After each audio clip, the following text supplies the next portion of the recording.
Hi everyone, hope you're doing well from wherever you're watching this channel, depending on your time zone.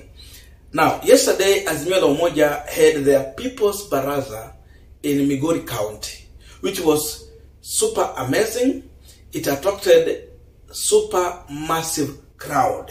People turned up in their numbers. And then I was listening very carefully to every statement. I heard what Raila Odinga talked about. And Raila went further to talk about the issue of boycotting. And it's like he will be bringing out more issues as these people continue to have their People's Baraza. So People's Baraza is going to go in line with the mass action. As mass action goes on across the country, Raila will be also leading the People's Baraza across the country. So at the end of 10 days, Raila would have mounted the required pressure on these people to get it right at the end of the day. So he has called for boycott. Raila mentioned two things, Safaricom, and he has mentioned to do with the issue to do with the eggs. People should start boycotting, and he said he will go further to mention other items and the companies going forward. Listen to him shortly. Sasa tukasema wananchi wa Kenya watatumia hiyo nguvu yao. They will exercise the sovereignty directly. Maandamano, picketing, boycott na kadhalika. Kwa mfano hii kampuni ambayo inaitwa Safaricom.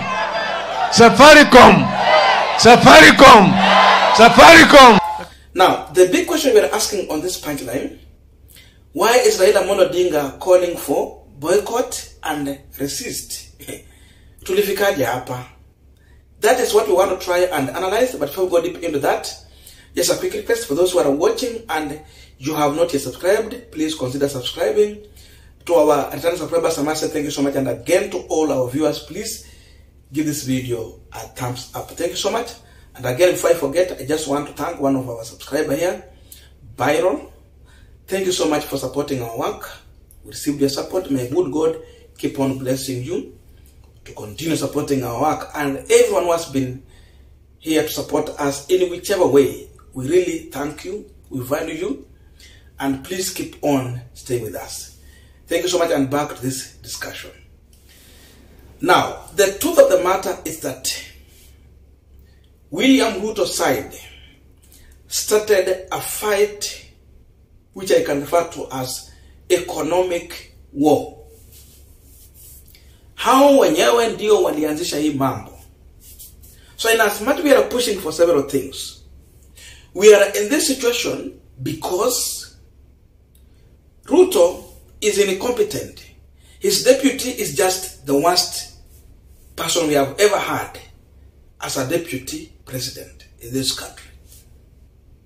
Raila was silent on this matter, but these two started this economic war. For those who remember, Gachagua came out and he started a war on the tea. He said we have cartels, but he cannot even end up sorting that issue. He started a war on milk. He started a war on banks, specific banks. He started a war on media. That was regarding Gachagua. And even in the beginning, they started a war on Safaricom. This Safaricom war was before election. And seemingly, it's like Safaricom is playing to their tune. William Ruto went further to start another war on gas. Malala aliambiwa anza kusema mambo ya gas. Gachagua akaambiwa anza kusema mambo ya gas. And the issue of gas cylinder was brought in also by Rigathi Gachagua. And if you check, most of the economic war from Kenya Kwanza, it is propaganda. There's no truth in what they are talking about, because when you talk about gas, Raila does not control gas. He is only dealing with the gas cylinder, Spectrum International. We know Ruto is launching gas in this company, in this country, and whereby he wants to be the only supplier of gas cylinder to that gas.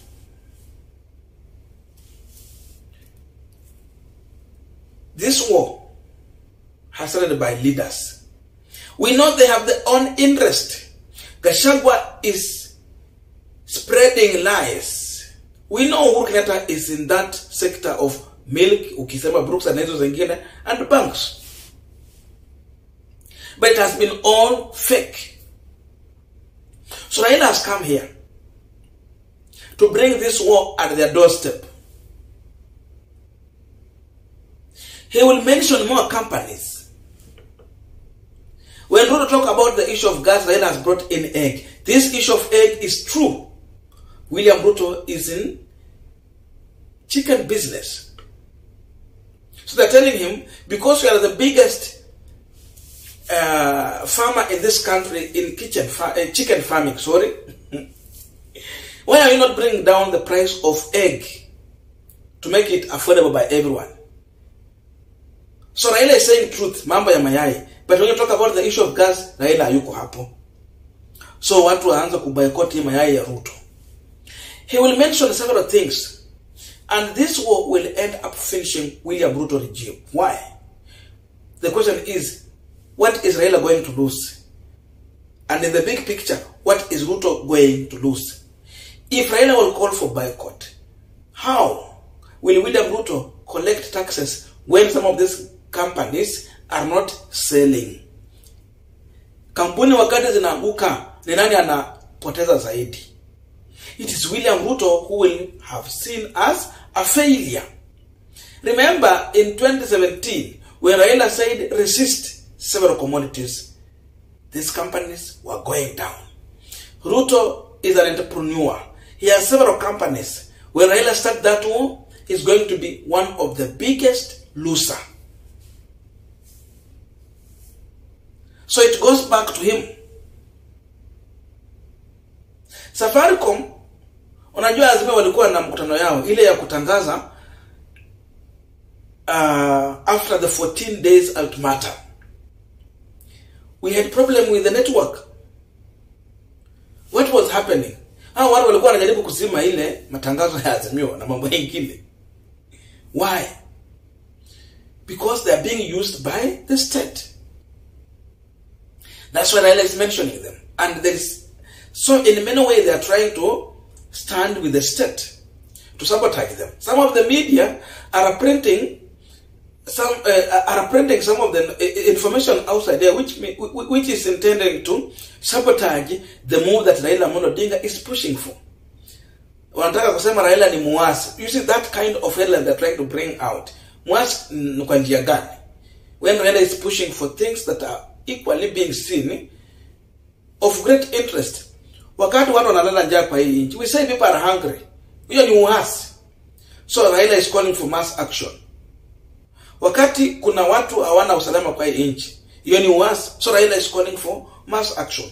Wakati watu hawana kazi kwa hii nchi, youth are jobless, hiyo ni uasi when Raila called for mass action. So that this government will do something to create job. When cost of production is high in this country, then Raila call for mass action. Hiyo ni uasi. When this government need to put down the cost of production by reducing the price, the tariff they are putting on electricity, so that we can have more investors coming to this country, then there will be job opportunity created through manufacturing. Sioni was when Raila called for opening of servers, so that we can know the real winner, saying that if indeed it is Ruto who won this election, then we, supporters of Raila Odinga and other people, are going to legitimize William Ruto president. Iyo sio uasi. No. So that we will know indeed Mheshimiwa Ruto alishinda. Sasa tutamheshimu kwa njia hiyo wafuasi wa Raila. Ama wajue kweli Raila alishinda lakini alinyang'anya. Then from there we will have questions to ask William Samuel Ruto and the IEBC and the Supreme Court. Sioni uhasi. So this war is going to finish William Ruto because at the end of the day, he cannot collect taxes. He cannot pay the Chinese debt. He cannot run this country. it will be ungovernable for him. He will have nowhere to hide. And he will be seen as a failed president. So he's the biggest loser by start. Imagine anything they will touch and start, it end up backfiring on them. This war is going to backfire on William Samoei Ruto regime.